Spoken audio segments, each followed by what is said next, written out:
kinda lost and find. Ended the game in overtime, drawing of a new design, drilling that one earth of mine, looking to the outward, speaking mind about words absurd, blurred to the curb, walking along the verb. Punk ass bitches.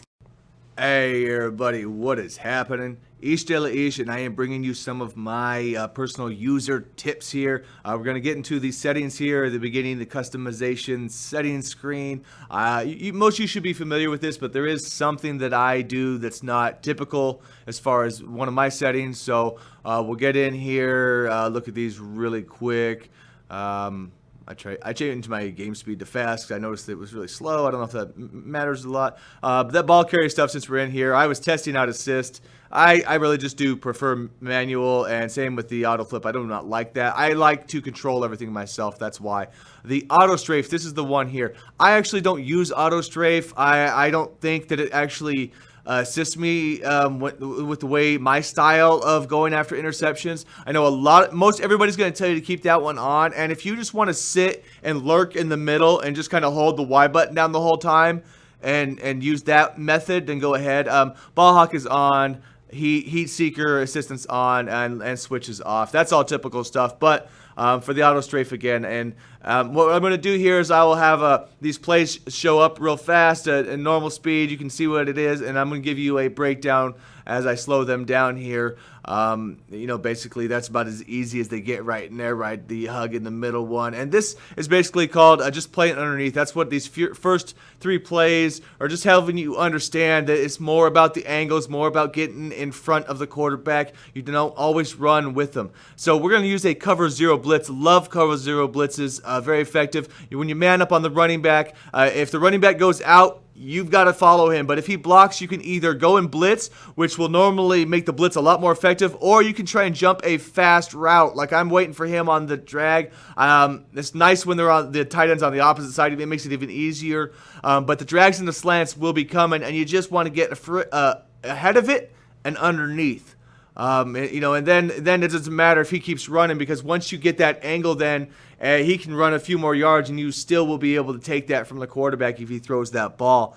And like I say, even if I'm not even strafing. Now, one big thing also is with the Y, watch, you'll see when Y pops up. This will be when I actually hit it. Boom. I hit it right then. When he's already throwing the ball, sometimes it's even been released. Like I say, that's the very basic one, but that's probably a good beginner's way right there kind of method to get the interception. Just try to get in one little angle and cut it off. Let the guys run behind you. Just hang out there.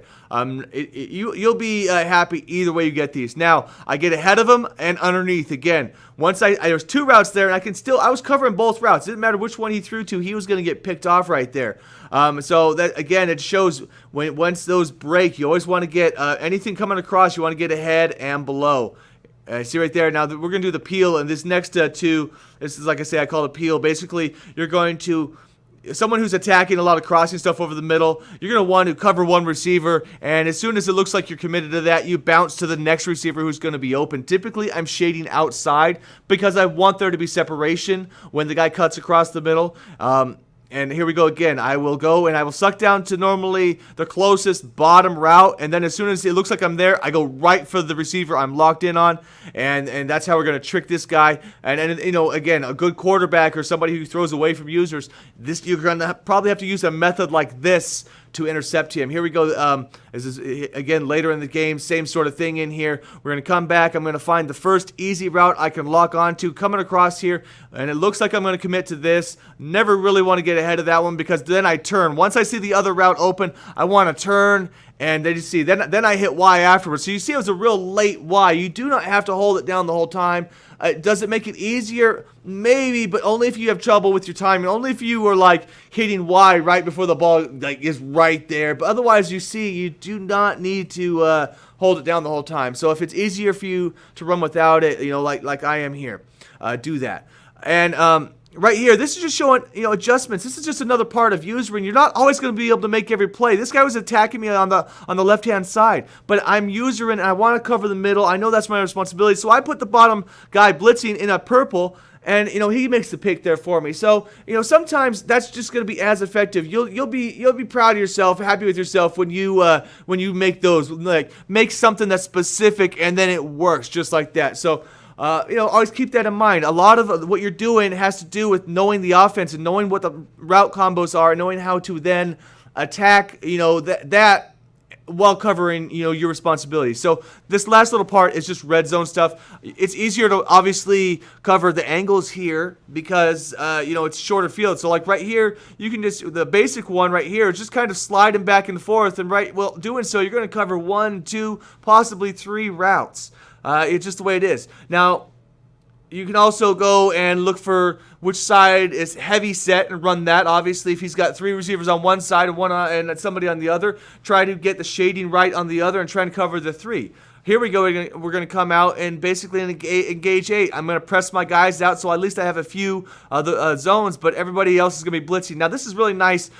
What I can do here is leave my guy on the blitzing angle. He'll be Cam Chancellor on the top right because he's going to pull in because he's on that angle. If I put him on a yellow, change that out, sometimes I'll do that, then he won't come in. But I want him to suck in and look like I'm going to play a blitz because then this guy's going to, if there's a stick route, if there's a flat route, anything out there, an out route, I'll be able to jump that then once I turn. But first I have to come in, let it go in, and then I want to make my move.